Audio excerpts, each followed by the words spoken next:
All right, this is Black Hollywood, and Josh and I were talking about marketing and how to get a return on your investment, or at least get your project seen and noticed. You said if they, we talk about there's a saying that goes around, it's been around forever. If you build it, they will come. Yeah. Um, and what was your response to that? I think that's one of the worst analogies ever. Because you can build something, but if no one knows about it, how are they going to come? How are they going to come? Exactly. You know what I mean? You have Exactly. to build it. You have to tell people about it, aka marketing, and then they'll come. 100% right. Now, when I think of building, though, which a lot of people think of building as just a product, building is also the marketing in my head. Building is also the rollout. So you haven't built anything until you have the rollout. For sure. So you incorporate marketing into the building okay. Yeah, so building come means you're building a system to get the word out there too. And a lot of people think building is just make the art and drop it. No, building it includes you acquiring viewers and things like that. But that's a linguistic thing. That's the way you interpret it, and that's the beauty of all this is whatever your due process is. But hopefully, I've at least opened people's minds to the idea when you build something, incorporate your rollout plan in there. That's part of the building, or you haven't built anything. I agree. And I want to say why it's so important to get the word out there. That's why a lot of studios A do reboots and B hire name talent. They do that for two reasons. Something called customer acquisition cost. It's the cost it takes for you to acquire a new customer or a new audience member or a new fan. It's the cost it takes for you to reach me and so I can go buy a ticket to your movie. And customer acquisition cost is what destroys a lot of businesses. It costs a lot to get an audience. It does. Especially last minute. And so that's why they hire name talent, because they come with an audience. And therefore, customer acquisition cost is a lot less when you hire Kevin Hart. Because Kevin Hart already has 40 million people who like him as a person, who will come out to the theaters to see him do something, right?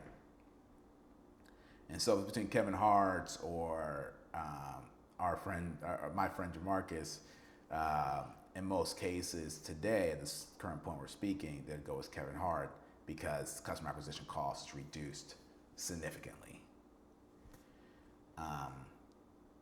And so, I just want to share that little tidbit. And they do reboots because the same thing. When they're making Back to the Future reboot, which I know there's a lot of things going on with that. But yeah. When they make Rush Hour 4 is not really a reboot. It's still going. New Harry Potter movies. New Harry Potter TV series. Or The Hunger Games coming back. Yeah, that's coming back? Is that really? No. Oh yeah, they're making a prequel to the books. That's. Oh really? Yeah. That's a prequel. Yeah, it's a prequel. Okay. But I think Harry Potter's a great example, though. Harry Potter's a great example. When they bring that back, that's a customer acquisition cost. When they adapt books in the first place, that's a customer. I was gonna say yes. That's reduced the customer acquisition cost. So to break down what customer acquisition cost is, I want you guys heard it 10 times in this podcast. We need you to go. You can YouTube it from a different video if you want to. We prefer you guys to stay here. But I will say, selfishly, but what I will say is this. What it is the price it takes to get a customer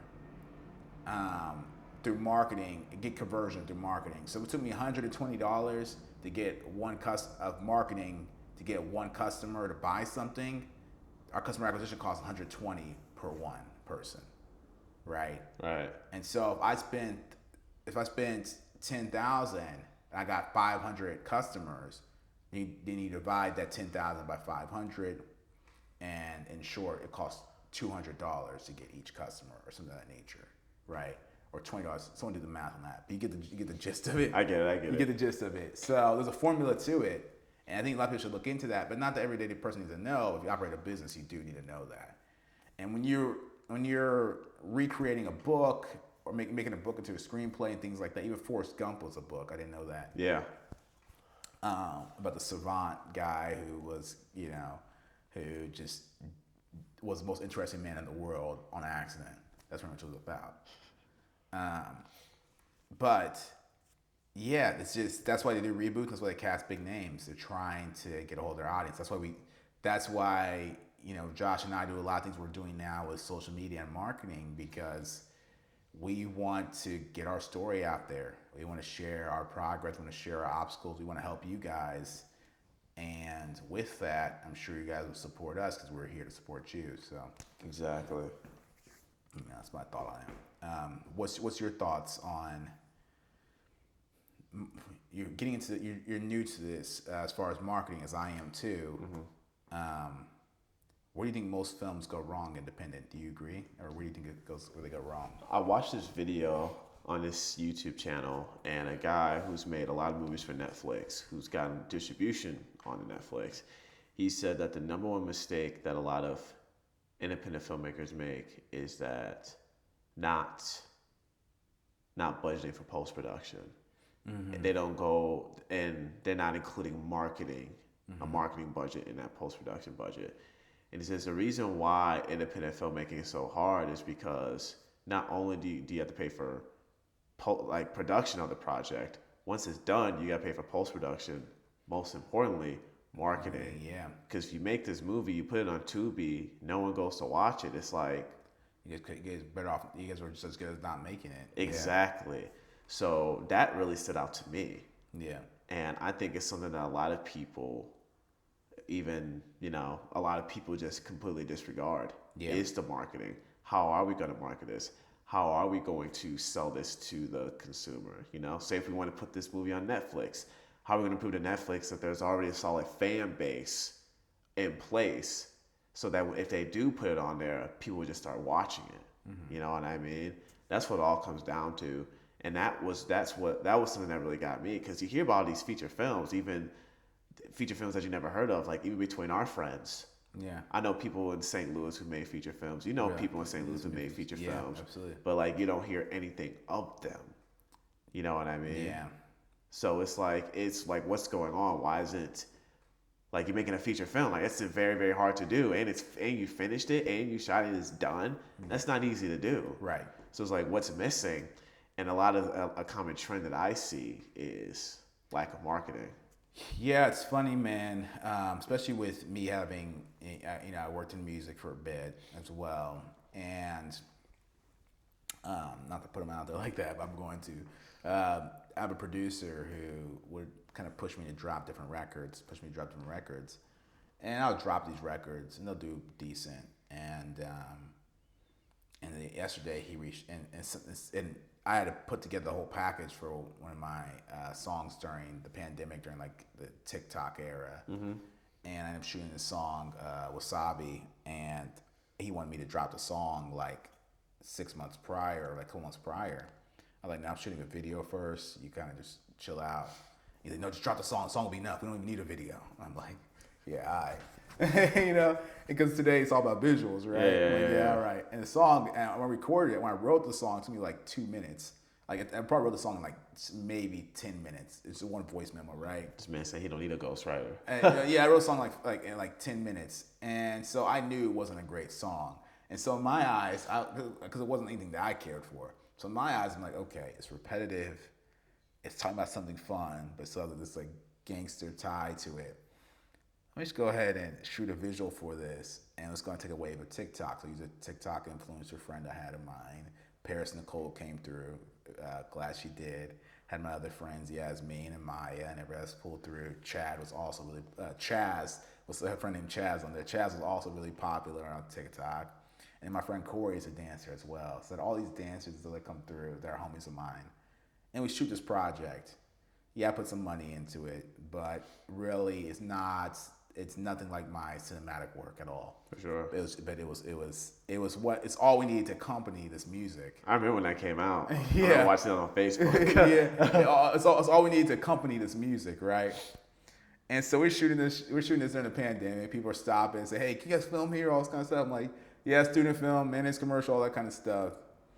And the point is one of my friends ended up coming to me yesterday and sent me a message saying, hey man, he asked me to send him a song for his album. I said, okay, let me just work on something else I'm working on right now.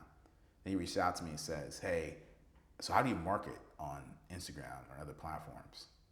I'm like, interesting. The same guy who was trying to force my hand with releasing content It's asking you how to.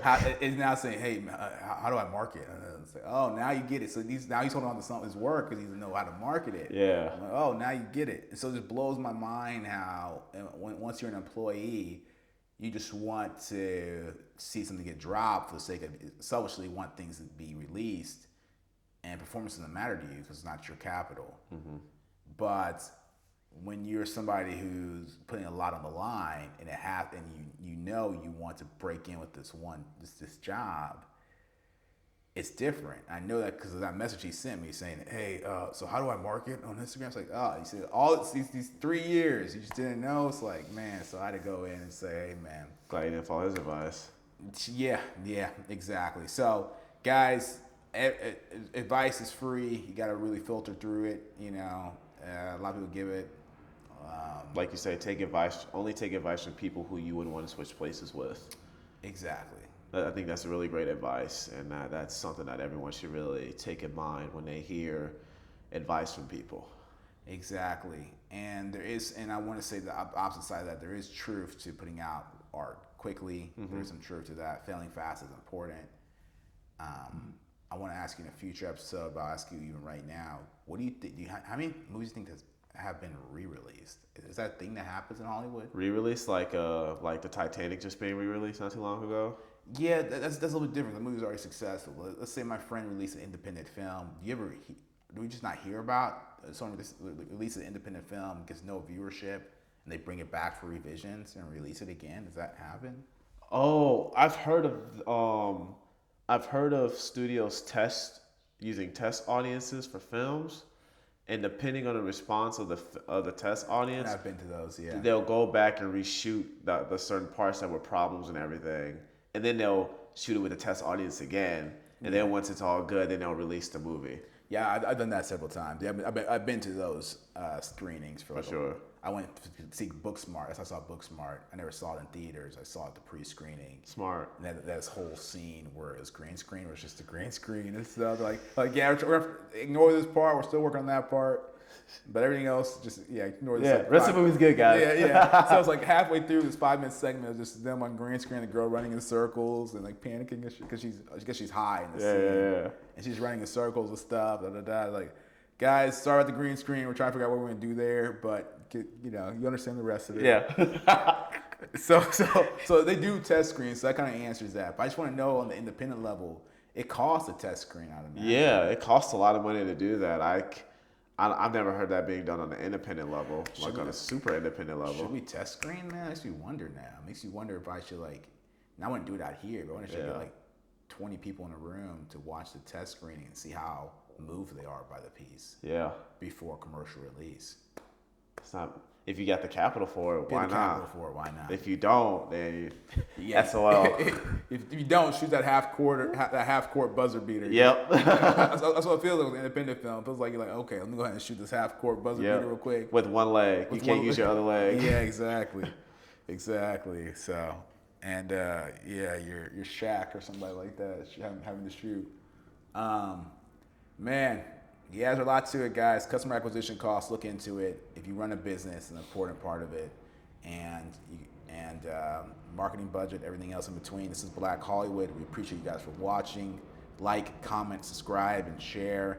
We are hiring here soon, so I want to talk about the onboarding process soon enough. Absolutely. We don't have job descriptions here. We have journey descriptions. We really want you to develop and grow into your own while being a part of our company and partner with us to reach more people and affect more people. This is Black Hollywood. Go be great, guys. See you at the top. Go be great.